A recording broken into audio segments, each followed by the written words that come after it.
The Trials of Elizabeak, the brave little chicken.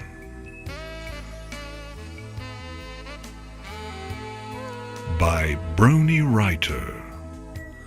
One waddled east, one waddled west, and one waddled away from the cuckoo's nest.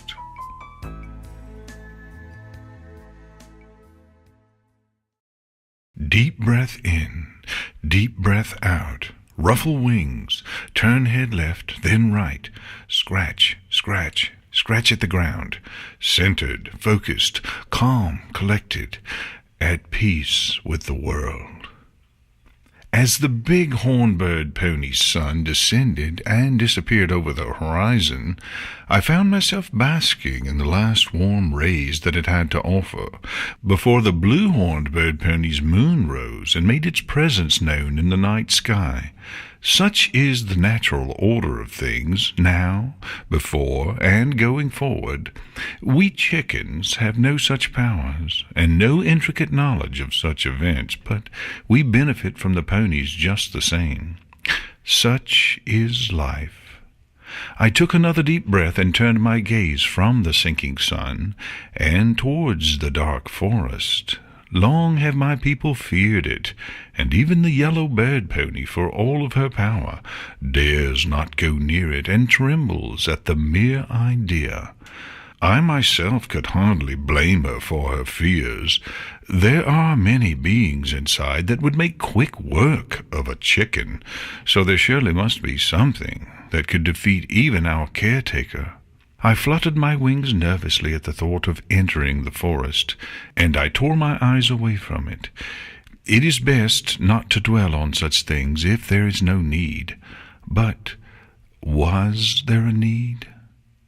There were whispers amongst some of the elder members of the clan, old stories that mothers told their chicks as they nestled into our nests for the night. There were talks of a land far away from here, beyond the dark forest, a land where chickens were free to roam about wherever they pleased. Chicken feed grew on the trees, and the worm population was so vast that every bird had their fill whenever they desired. However, those were but small gifts from the paradise of the promised land. For every bird, big or small, young or old, chick or elder, could fly. The promised land was a land where we could spread our majestic wings and take to the air to soar with the mightiest of eagles. With speed and precision that not even the bird ponies could match, we would zoom through the bright blue sky without a care in the world. For the chickens of the promised land knew that they were protected from the evils that would taint it by the mightiest of protectors, a chicken that even the horned bird ponies would not dare cross, the great Colonel. He was the master and protector of all chicken kind, and he led, not ruled, all chickens with a wise and generous wing. None of my clan had ever seen him, but we had all dreamed about him coming to free us in all of his chickeny glory. Legend had it that he was a chicken far older than time itself. The comb on his head was as white as snow, and the top and bottom of his beak bore white hair. Around his eyes were black markings that resembled what the ponies call glasses, and his breast was marked with black markings that mimicked what the ponies call a tie. Those chickens who saw the great Colonel trembled in fear at his presence, but he was a kind leader, and would not bring harm to those he had devoted his life to protecting. I chuckled to myself and began waddling back to the great coop. Listen to me, talking like one of the elders teaching a group of wide-eyed chicks about far-off tales and chick stories. Still, I couldn't help but wonder, what if? As I walked towards the ramp, I was met by one of my fellow chickens, Swiftbeak. She smirked at me. Yes, it is possible to smirk with a beak if you know what to look for, and walked beside me. "Looking out into the dark forest again, Ironclaw?" she teased. "One would think that the stories of the beasts inside would give you pause before you considered staring into its depths." I chuckled and had to resist another glance at the forest. "I was thinking about the Promised Land, and if it really exists." Swiftbeak rolled her eyes and ruffled her wings. "Until such a day arises when the great Colonel himself flies into our great coop and defeats the bird pony and her wicked stare, I will continue my assertion that such stories are merely that, stories." I frowned at Swiftbeak. "Yes, we are all quite aware of your skepticism," I replied, "but some of us dare to dream." Swiftbeak scoffed and motioned for us to return to our nests. "Dreaming is all well and good, but some of us have chicks to look after." Swiftbeak frowned as we made our way up the ramp. "On that subject, when do you meet with the rooster next to create your next brood?" I sighed and stopped just outside the entrance to the coop. "I have heard I meet with him in a fortnight, but I may try to get out of it. I fail to see the purpose of meeting with him if the yellow one continuously takes my eggs before the rooster can finish the job." Swiftbeak fluttered her wings in a sort of shrug. "It's something to do, at least," she pointed out. I chuckled and entered the great coop, where the rest of our clan was settling in for the night. Half of them were already asleep in their nests, and I admit that I was eager to join those already in slumber. Today had been most taxing, what with all of that running around, clucking and eating. The warm confines of my nest seemed at that moment to be more of a joy than the thought of the Promised Land. I sleepily walked up the ramp provided for us and settled into my nest. After exchanging wishes of good nights with Swiftbeak, I closed my eyes and readied myself for bed. That night was one that I wish I had not dreamed. My dreams were often pleasant, the kinds of things chickens usually dream about, but not that night. That night, I dreamed that our small home next to the yellow one's abode was attacked by a monstrous beast. It had the head of one of my clan, but the body of a serpentine creature. It seemed to me to be a being bred in the very depths of chicken hell itself, and I found myself afraid. I had never seen such a creature before, and I knew not why it had entered my dreams. All of a sudden I was torn out of my dreams, and I was awoken by a piercing cry that echoed from the dark of the night and the ensuing chaos from within the great coop. My eyes snapped open, and I was greeted with the sight of my entire clan in a state of chaos. I leaped out of my nest and rushed over to Swiftbeak, who was in the process of leading 3 of our kind outside the coop. "Swiftbeak, what is it? What happened?" Swiftbeak didn't turn to me, but graced me with a response. "I don't know, Ironclaw, but I'm taking 3 volunteers outside to have a look around." "Outside at night? Are you crazy?" I cried. "Do you know what the bird pony will do to you if she catches you?" Swiftbeak wheeled around and glared daggers at me. "The danger of the stare is a small price to pay in order to protect the great coop and our chicks," she growled. "I would rather endure such torture than have it said that I failed our clan in a time of need." I sighed and followed Swiftbeak towards the entrance. "Then I'm coming with you," I insisted. "If you must," she said simply. Swiftbeak led me and the 3 others out of the coop. The cool night air washed over me, but I was not cold thanks to my feathers. There was no visible disturbance at first glance, something that perplexed us. Such a noise would have to come from nearby. There was no other way it could be that loud. I opened my beak to consult with Swiftbeak about what to do next, but my words were cut off when the source of the noise became abundantly clear. 3 pony chicks were running out of the yellow pony's house. 1 horned pony, 1 bird pony, and 1 useless pony. The sight of them unnerved us, but not as much as the realization that the 3 of them were coming straight for our coop. We were under attack. The 3 pony chicks burst into the coop courtyard and ran toward us. I bravely stepped forward and spread my wings defiantly. "Stand firm, my brethren," I cried out. "Let it not be known that the chickens of Clan—" My brave words were cut off by the sound of 4 squawks of terror behind me. I spun around and was horrified to see all 4 of my clan, some of the bravest chickens I knew, running around and screaming their combs off. What was worse was that the pony chicks instantly seized upon this opportunity and began chasing them around the courtyard, calling out to us to surrender. I am ashamed to admit that I myself was rooted to the spot. I knew that I needed to help my fellow chickens, but I knew not how. The pony chicks were thrice my size and far more powerful to boot. The horned pony had a built-in weapon on her forehead. The winged pony was no chicken, and thus had the advantage of flight over mine, so they were impossible to defeat. I bravely decided to take on the useless yellow chick in the hope that it wasn't physically stronger than the other 2. I took a brave step forward to begin my attack, but I was cut off by a war cry from one of the other chicks, the orange bird pony. I shrieked in terror and turned tail and ran as fast as my little chicken legs would carry me towards anywhere but where the bird pony would follow.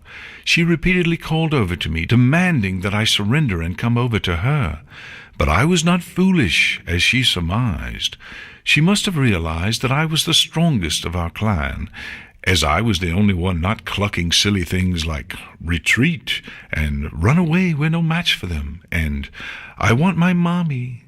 I was far too brave for that. Call it a strategic withdrawal. I ran for my life, not sure where I was going or how I was going to escape, but I continued running. The bird pony had ceased calling out to me, but I dared not look behind me to see if it still pursued me.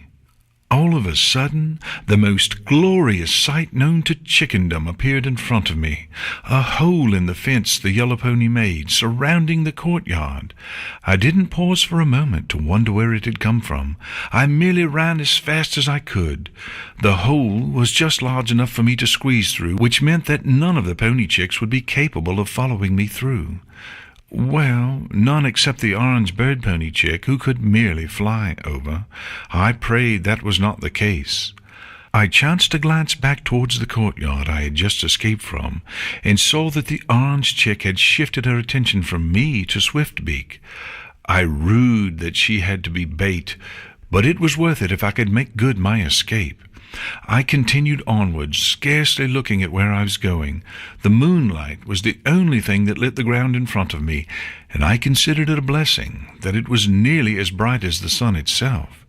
But then the moonlight faded, and I found myself in darkness. I squawked and turned around. The moonlight that had previously guided my way had been cut off for some reason, and I wasn't. All at once, the answer hit me like an egg being dropped by a careless mother. I was in the forest. My eyes widened, and I was about to run straight back to the safety of the coop when a thought struck me. They said that the promised land was on the other side of the forest. That meant if I could traverse it, I would be able to find it and bring the colonel to free my fellow chickens. All it would take is a journey through the dark, deep, monster-infested, large forest. Oh dear. With a wisdom that I did not know I had in me, I took a few steps away from the forest. It was the great colonel's job to find us chickens to free us, not the other way around. We would be fine under the bird pony's care until the great colonel's coming. However, what I saw made me believe that what I was walking towards, not away from, was the more dangerous destination. Swiftbeak and the 3 volunteers she had brought along were lined up in front of the coop. Right in front of them was the yellow bird pony and the 3 chicks. Swiftbeak was standing her ground, but all at once I saw her eyes go wide as she backed into the coop, as if controlled by some evil force. Well, she was, as a matter of fact. The bird pony had used the stare on her. I had been on the receiving end of the stare only once, and it was an experience I shan't be forgetting in my lifetime. It was like looking into the maw of chicken hell itself, forcing its will upon me. I shuddered to think of what Swiftbeak was experiencing right now. One does not recover from the stare all at once. I knew what I had to do. The yellow pony had used the stare on my fellow clan's chickens one too many times. It was time to free the chickens and bring them to the promised land, where we would be watched over by the great colonel.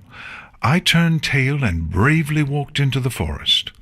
As I walked along, I realized that all of the stories told about this place were true. The forest was dark, and there was a constant stench of evil about. Owls hooted wicked songs, and I believe I even heard a bat cry out in my direction. Even the trees seemed to be reaching for me. Despite my reasonable fears, I braved through the dangers. I couldn't let my chickens down. After about 5 minutes of walking along, I truly lost count, to be honest. I heard one of the most frightening sounds imaginable. The ponies were looking for me. I squawked and dove into a nearby bush. If they couldn't see me, then they'd walk by, and I could continue my journey uninterrupted by their search. The bird pony was talking to the other 2 chicks as they walked near my bush, and it sounded to me as if she was just as scared of this place as I was. Well, one could hardly find her at fault for that. This was indeed a scary place. All of a sudden, I heard a rustling noise behind me, and I felt something scaly touch my tail feathers. With a weak squawk of fear, I ran out of the bush and right past the ponies who were looking for me. The chicks gave a cry of recognition and began to chase after me. I quickly dove into the nearest bush to evade them. Foolishly, I poked my head up to see if they were going to follow me, and to my horror, I spotted them merely a few feet away from the bush. With a cry of triumph, one of them swiped at me, but I displayed the cunning and agility that my species is known for, and ducked away from her grasp, hiding in the interior of the bush. I was thankful that the chicks did not seem to be following me into the bush. Something else was occupying their attention. I did not pause to consider what it might have been. I merely bolted out of my hiding place and began running for my life. If the chicks caught me and took me back to the yellow pony and her punishing stare, well, I didn't want that. I ran this way and that, trying to figure out which direction I had come from. If I picked the wrong one, then I would find myself back at the coop with the yellow pony, and I would likely never have another chance to seek out the promised land. Curse my kind for their short memories. Where had I come from? My thoughts were cut off when the worst possible thing appeared in front of me. It landed on the ground with a loud bang and reared up to attack me. I foolishly chanced a glance instead of running like I should have done, and what I saw scared me more than the stare itself. It was the horrifying creature from my nightmare. It was a real being, after all, and now it was coming after me. A lone squawk escaped from my beak before the creature fixed me with its evil gaze. Immediately, I felt my body stiffening up, as if I were being turned to stone from the creature's glare, which was exactly what was happening. I don't know how long the darkness held me. All I know is that it consumed me completely. Seconds felt like hours, minutes felt like days, and it occurred to me that I may be spending an eternity in this state. I cursed the ill fortune that had befallen me. If the pony chicks had not pursued me, then I would likely be at the promised land by now, instead of Colonel knows where. I found myself wishing that I had stayed back at the great coop where I belonged. I wasn't an adventurer chicken. Such endeavors were meant for greater chickens than I. What was I thinking? Going out and trying to free my people? I wasn't smart enough to even make a plan before I ventured into the dark forest. Now I was paying the price, and would likely never be seen again by mortal chicken eyes. I could only hope that I had been a good enough chicken to avoid chicken hell. Maybe I should have laid more eggs. All of a sudden, I saw the most beautiful thing imaginable, light. I scarcely believed it, as I doubted I would ever see such a thing again. But there it was. I began walking towards it, and it got brighter the nearer I came. I reached out a wing to touch the light, and the second I did, the light became so bright that I had to shield my eyes away from it. It encased me, just like the darkness had, but in a pleasant way. I felt at peace. The next moment found me stuck in the ground. The rich dirt began suffocating me, and I struggled to get out. Why in the name of the Colonel did this keep getting worse, just as I thought it was going to get better? I seemed to not be encased in stone anymore, but now I was buried head first in the ground. What fairness was there in that? However, before I could struggle any further, I felt my legs being encased in a magical glow, and I was lifted out of the soil by a purple-horned pony. I had never been so glad to see a pony before in my life. I was even glad that the yellow bird pony and the 3 pony chicks who caused this whole series of events were nearby. Surely they would protect me as they took me back to the great coop. I clucked in relief as the purple pony placed me on the bird pony's back.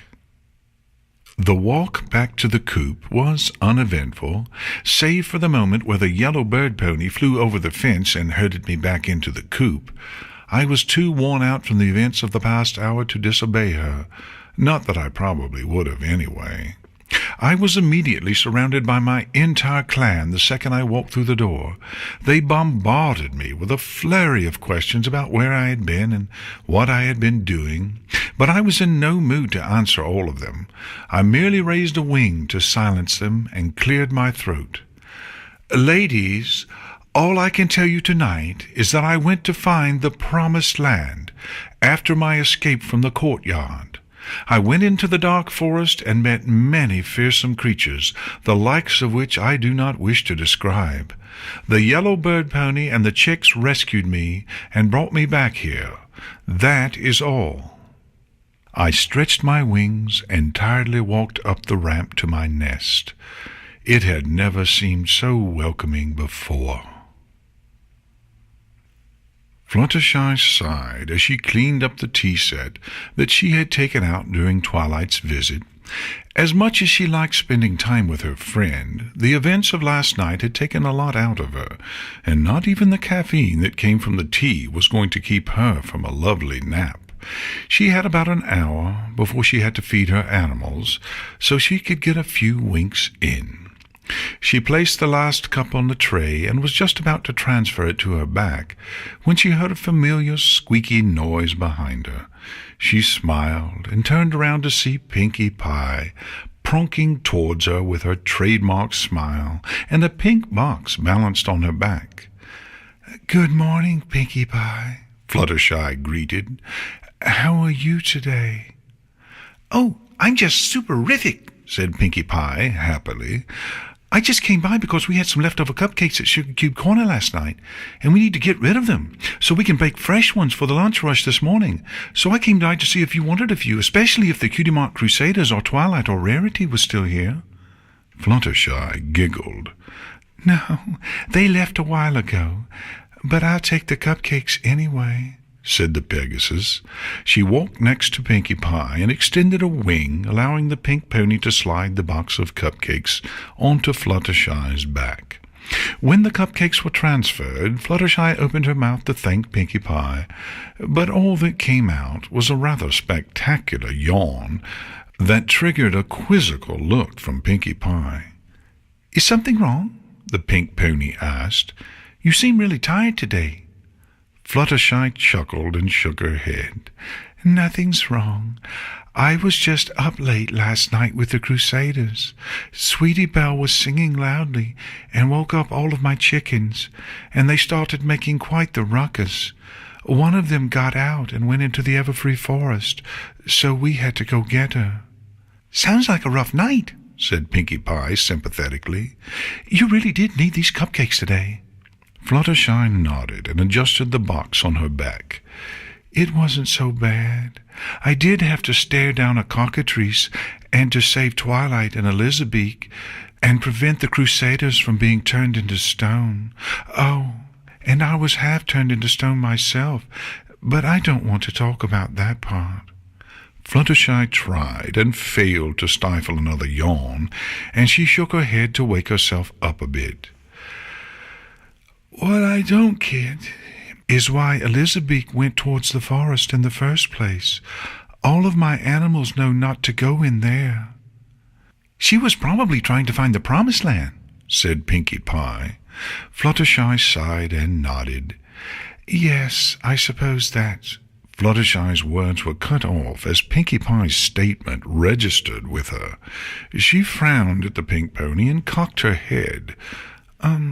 The Promised Land?"